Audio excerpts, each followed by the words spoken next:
Bhagavaram Samma Sambuddho Swagato Yena Bhagavata Namo Supatipano Yasa Bhagavato Savaka Sangho Dhammayam Bhagavata Sadamang Sasangam Ime Sagari Yanaharam Arupite Abhipujayama Sadhuno Bhante Bhagava Sujira Parinibutopi Bhajima Janata Nogam Bamanasa Ime Sakare Dukata Banaka Prabhute Patikannato Amma Gandhi Karata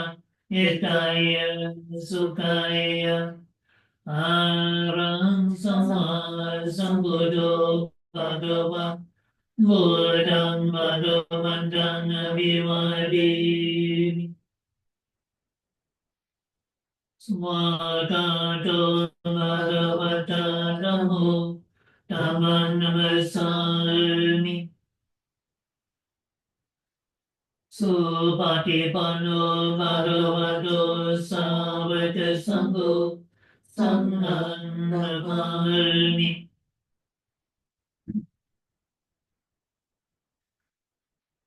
Dvayam Buddha Samagavanto Bhagavagaramagarangaro Nase Namo Tassa Bhagavato Arahato Samma Sambuddhassa Namo Tassa Bhagavato Arahato Samma Sambuddhassa Namo Tassa Bhagavato Arahato Samma Sambuddhassa.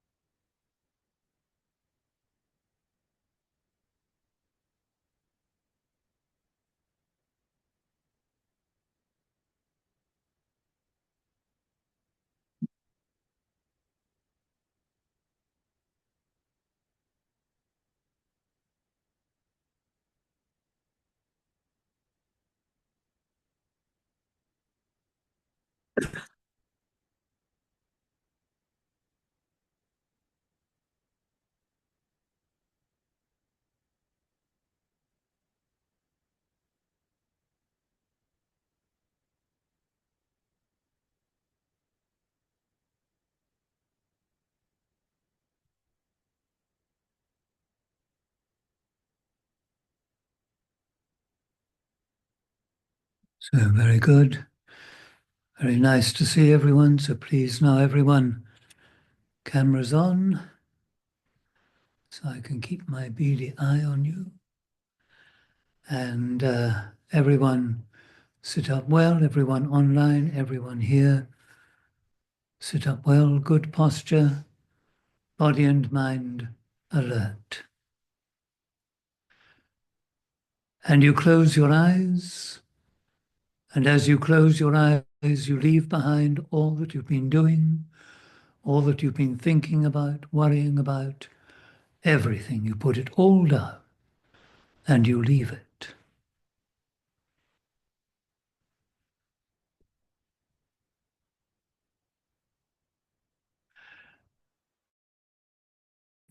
Bringing to mind the Buddha, reminding ourselves of our great teacher and inspiration, recollecting his perfect mind, a mind that was far away, far distant from any kind of corruption, any form of greed, hatred, or delusion.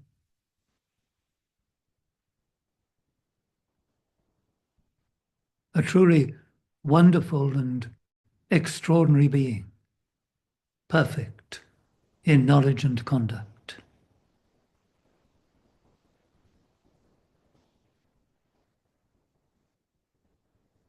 His was a mind, too, of infinite compassion.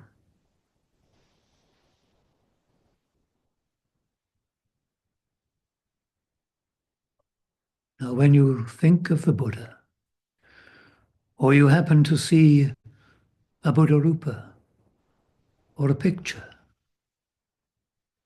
be inspired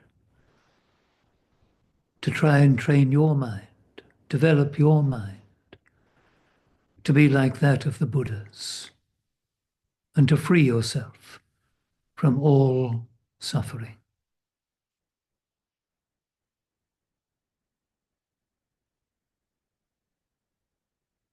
And remember to try to keep with you a mind of loving kindness and compassion. Remember that whatever you experience, whatever happens to you, to be kind to yourself and caring of yourself.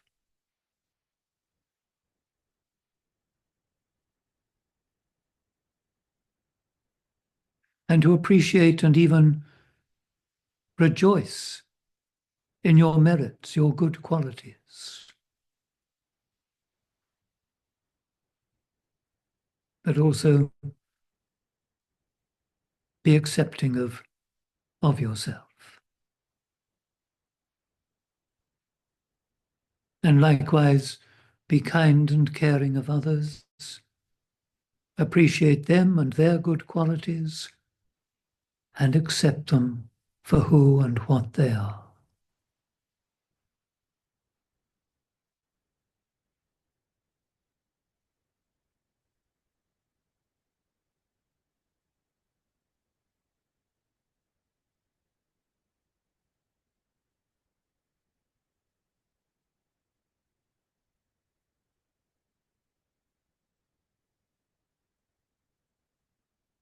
Now, pay attention to your human condition.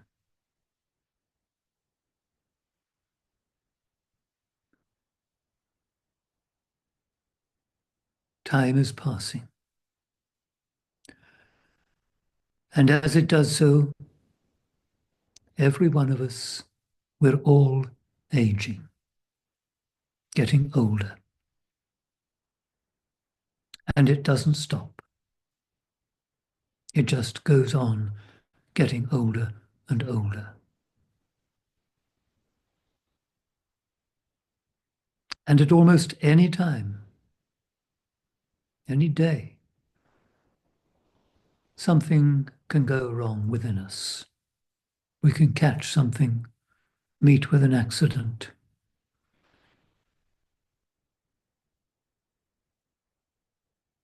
We can become unwell. And of course, whatever we do, whatever happens to us, eventually we will die. All that lives must die.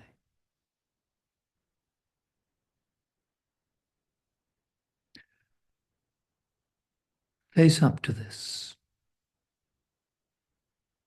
Pay attention to it.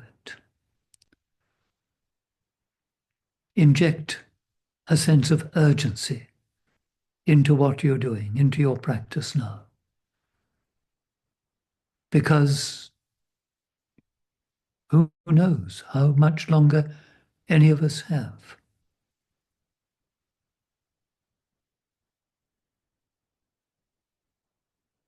So try to make the best of your opportunity now to develop your mind and free yourself from suffering.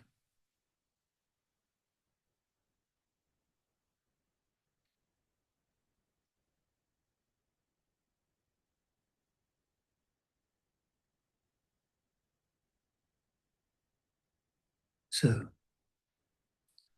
now check that you're still sitting up well, body and mind alert, and still, be still.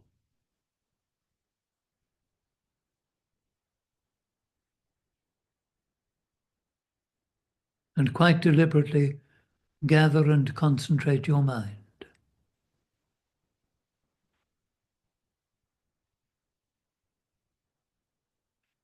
And direct your attention now, first of all, to your body, your physical presence.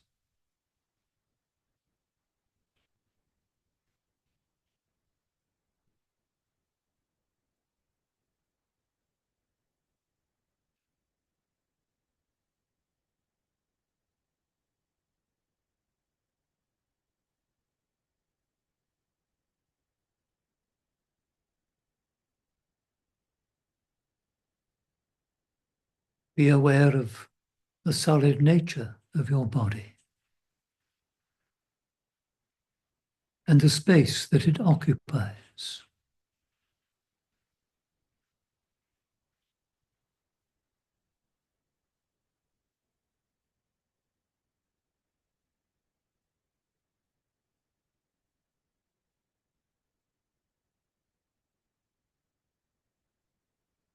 And notice, amidst the stillness of your body,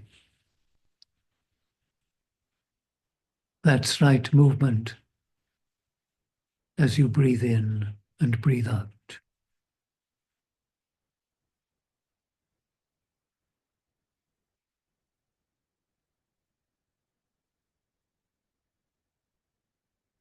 Now locate precisely where and how you perceive that breathing.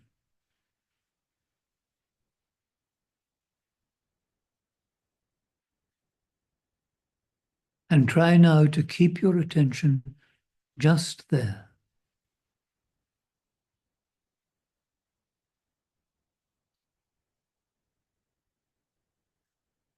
So that from now on you are simply being mindful and aware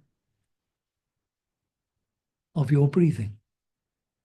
You are watching your breathing.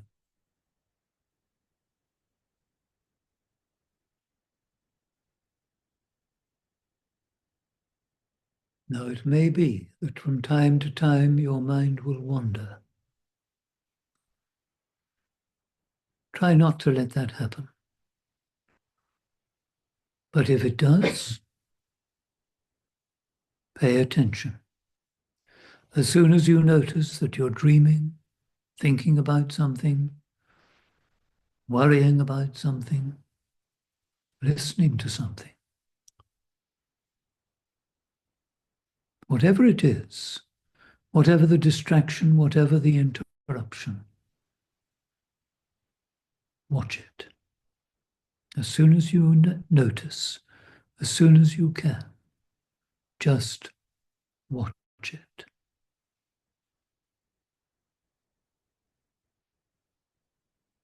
And let it go. And find the breath again. And again, try to keep your attention just there with each in-breath and each out-breath, a complete in-breath, a complete out-breath.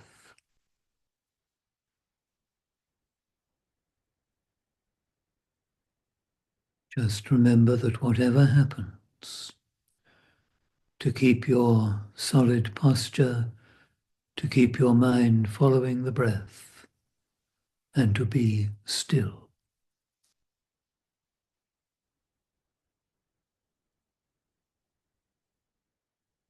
If whatever happens interrupts your concentration, then observe that experience. Just watch and let it go and find the breath again.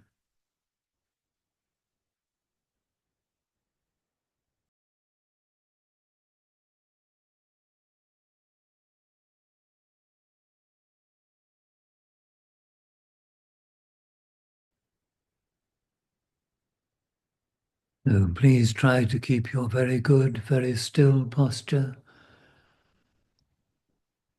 But during the next few minutes while I'm talking,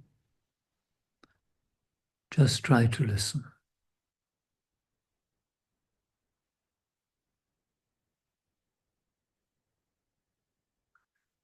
So for a few minutes, your practice is simply to listen to the Dhamma.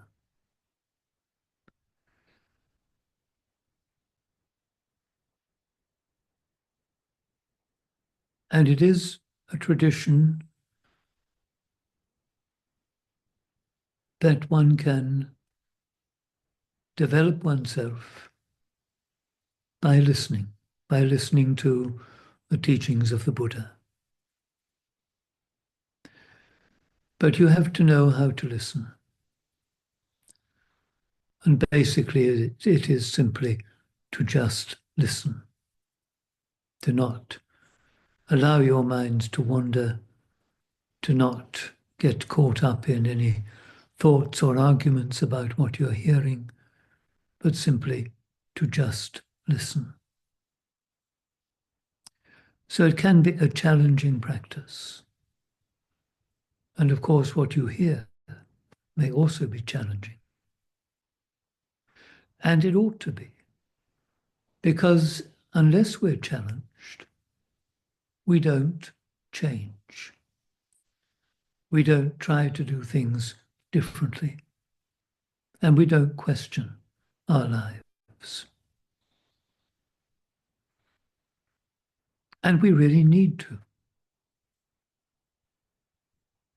We need to pay attention to just how we're living, what we're doing, what we're wanting to do, what our intentions are,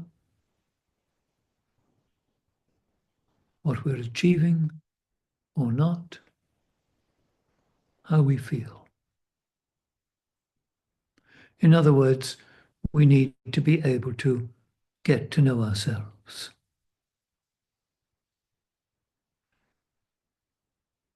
And we need to do that because whether we acknowledge it or not, whether we realize it or not, the life that we're living is an unsatisfactory one. And at times, because it's of that nature, it would be very difficult to live, to continue, to get through from one day to another. And so we need a little help, and we need to pay attention to ourselves and to learn to understand the nature of our being.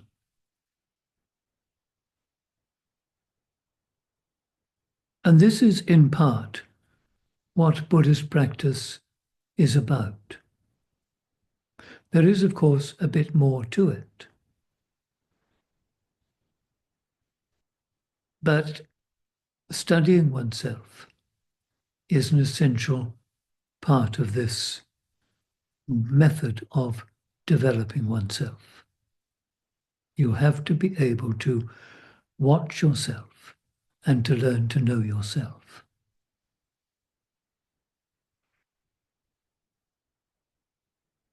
And when you do that, of course, you will begin to see how, yes, you have happy times, but they don't last, how you crave your pleasures, and how you feel uncomfortable at times.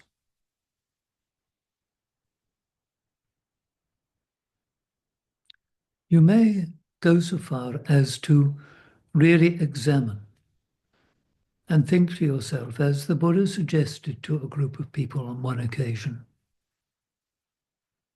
to question what is conducive to your happiness and well-being, and what conduces to your suffering and unhappiness. He asked these people if greed and aversion, hatred and anger brought happiness or not. And he went on to say to them, isn't it the case that when your mind is spoilt with greed, hatred, and delusion, that harmful things result, that there is killing, stealing, sexual abuse, lying and deception, and that the tendency is to get others to do that as well.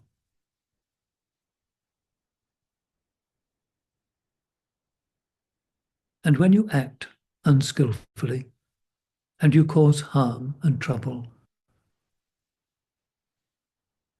is that conducive to your well-being or your suffering and unhappiness? And clearly, there is no happiness, no peace that comes from greed, hatred, and delusion. Only harm. But where there is an absence of greed, hatred, and delusion, where there is none of this, then there is no killing. There is no stealing. There is no sexual abuse. There is no lying and deception. And of course, you can live contentedly.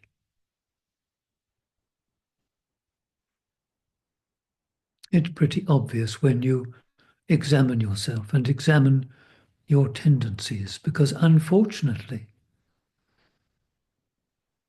our minds are spoilt by these three basic defilements.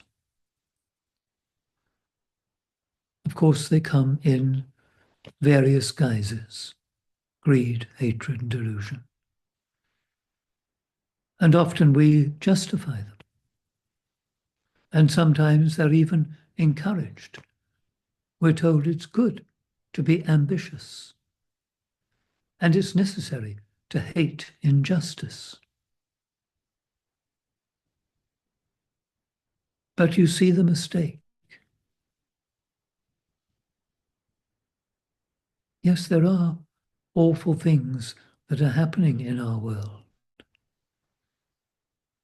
And we would rather they didn't. But if you hate them, if you bring hate and anger into the equation, then what are you doing but adding fuel to the fire?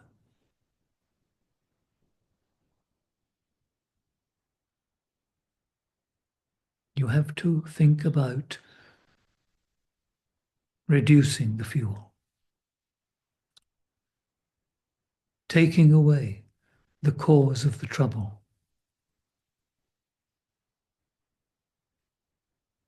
And you do that for yourself, to take away what spoils your life and causes you unhappiness. When there is no fuel left, the fire goes out. It's as simple as that.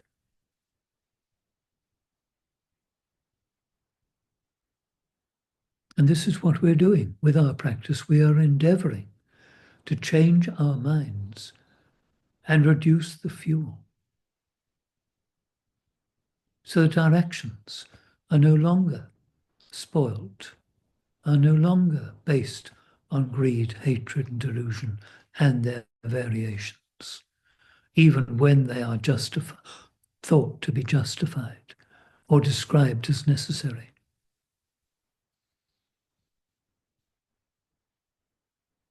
Peace and happiness comes from non-hate, non-greed,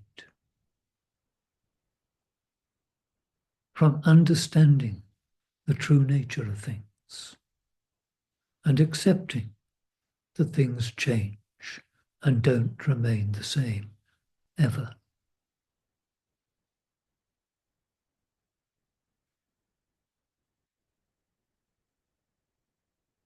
It's very simple, really. When you think about it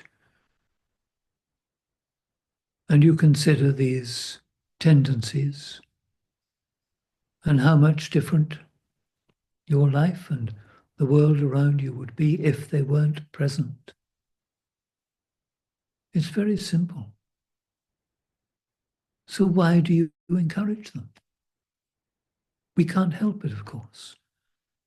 Until we've done the work, we can't help it because the fuel is still there. And we have to understand that. And instead of piling the fuel on, learning to let it go, learning not to follow that and those directions, but to go a different way, to change our minds. That's what it comes down to. Some people proudly say, oh, I never change my mind. Once I've made up my mind, I never change my mind. Well, that's foolish. Because when you've got it wrong, you should change your mind. And we have got it wrong. So we do need to change our minds, to change the way that we think, to change the way that we act. And that's for our good, our well-being and happiness. And I'm pretty sure that everyone really wants to be happy. Only they don't quite know what happiness is or how to get there because they get caught up in greed and aversion. And even when they think that if only we could get rid of poverty, if only we can right these various wrongs, they go about them with greed and aversion, with hatred and anger. And it just doesn't work.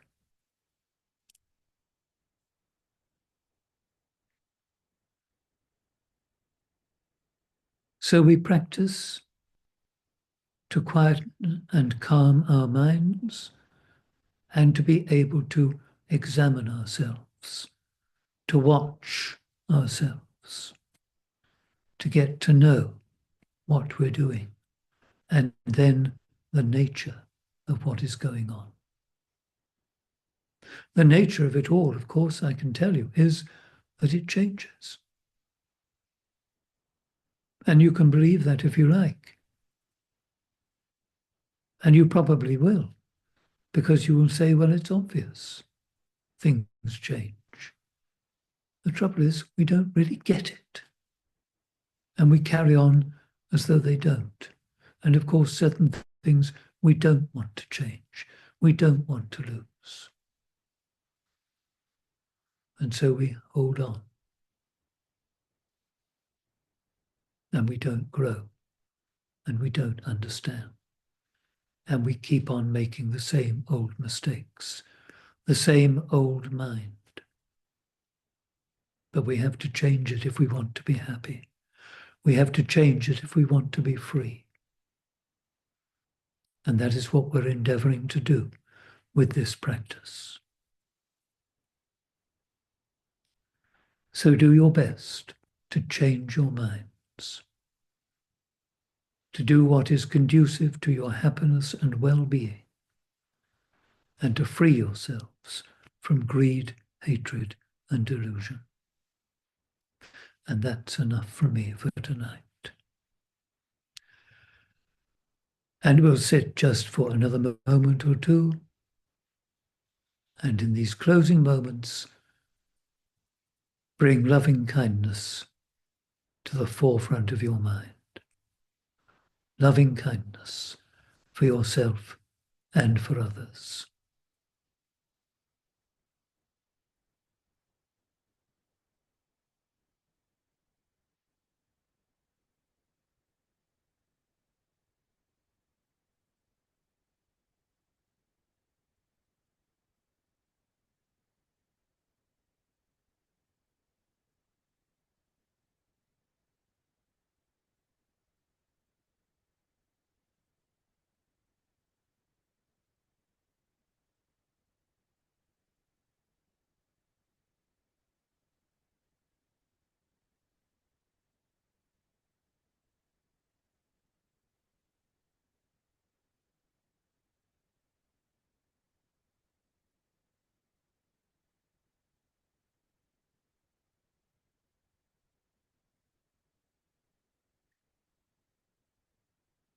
May you and all beings be well and happy.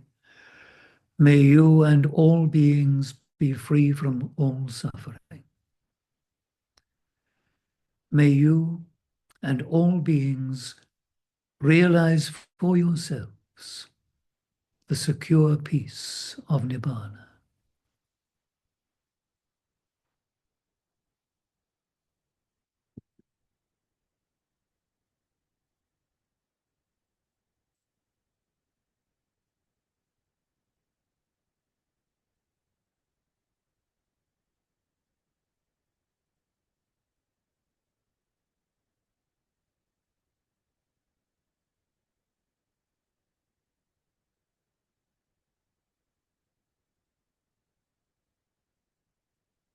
Arahang Samma Sambuddho Bhagava Buddhang Bhagavantang Abhivademi Swakato Bhagavata Dhammo Dhammang Namasami Supatipanno Bhagavato Savaka Sangho Sanghang Namami.